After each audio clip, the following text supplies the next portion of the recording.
последнее время очень острый вопрос встает. Ну, говорят, воспитание невесток, хотя это неправильно. Ну, скажем, взаимоотношения невесток и, скажем, семьей, да, в общем. Смотрите, по этому поводу у нас есть такая народная мудрость.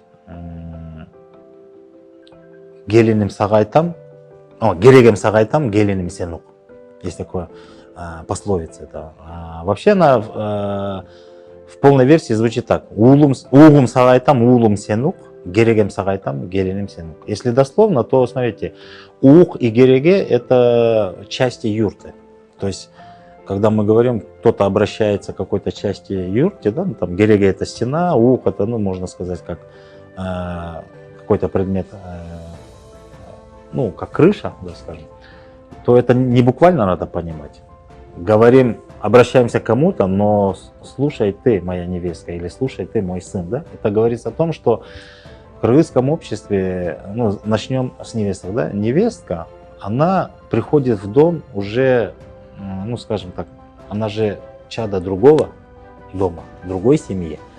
И уже ее родили, воспитали, ее все вот так вот, ну, дали образование, скажем, да, и она уже приходит в твою семью, как невестка, да, для продолжения твоего рода, да.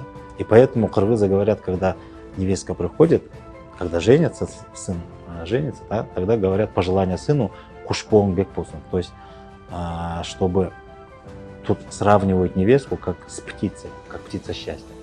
И пожелание кушпоң бек болсун, чтобы твоя птица счастья нашла здесь свой приют, чтобы она в этом доме осталась. Понимаете, какое значение придает невесткам? То есть оно твое счастье, потому что оно дает продолжение твоего рода. Вот какое отношение.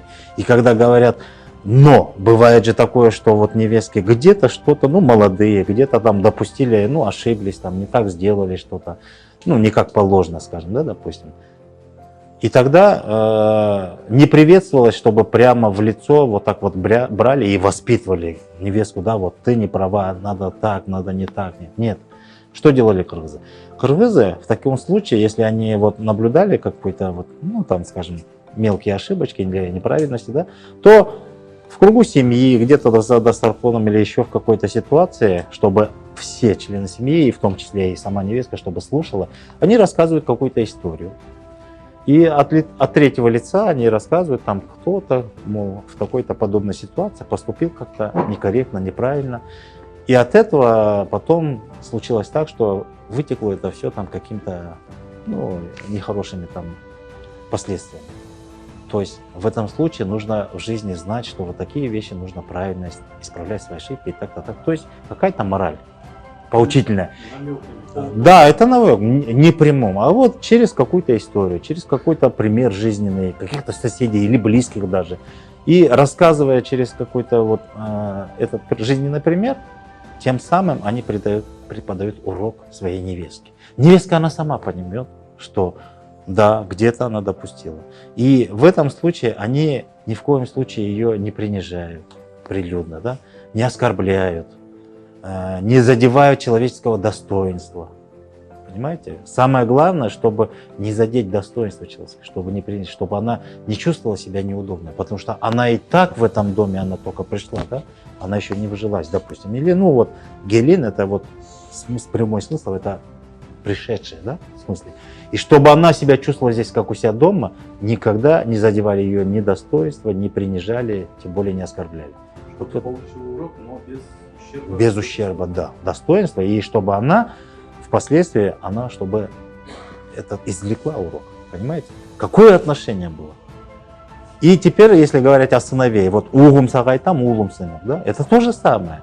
То есть я хочу здесь пометить то, что в кыргызском, в системе воспитания, ну, в процессе воспитания, каждая семья своих сыновей воспитывает там, ну, жестко, как, ну, как подобается, да, как мужчинам, как сыновьям подобается, дают воспитание, но до определенного времени, пока он не женится, пока он является сыном, ну, отца, там, ну, касательно отца, да, то ответственность за сына несет отец полностью. Как только он женится, когда он создает свою семью, сын, он самостоятельная ячейка этого общества, то отец уже не то, что не имеет права, просто не принято отцу, чтобы своему сыну вот так давать какие-то уже такие назидательные вещи вот в таком плане, как вот, чтобы опять-таки не задеть его, ни гордость не задеть, скажем, ни достоинство, чтобы его не задеть, да, и чтобы не принизить, тем более при его жене и, там, и так далее, да.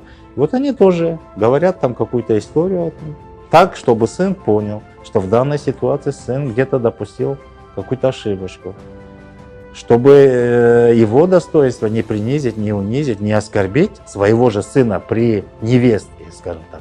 Родители уже с сыном общаются тоже. Вот так вот, не напрямую, а через какие-то вот, у нас это говорят кхирмани, да, или хайманат. Ну, то есть это не прямое, но это тоже воспитание.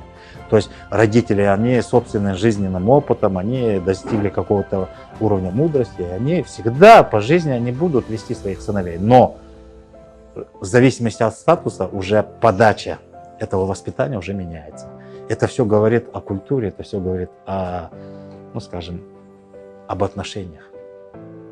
И чем эти отношения горячее, скажем, близки, тем сплоченность, единство, она будет сильнее.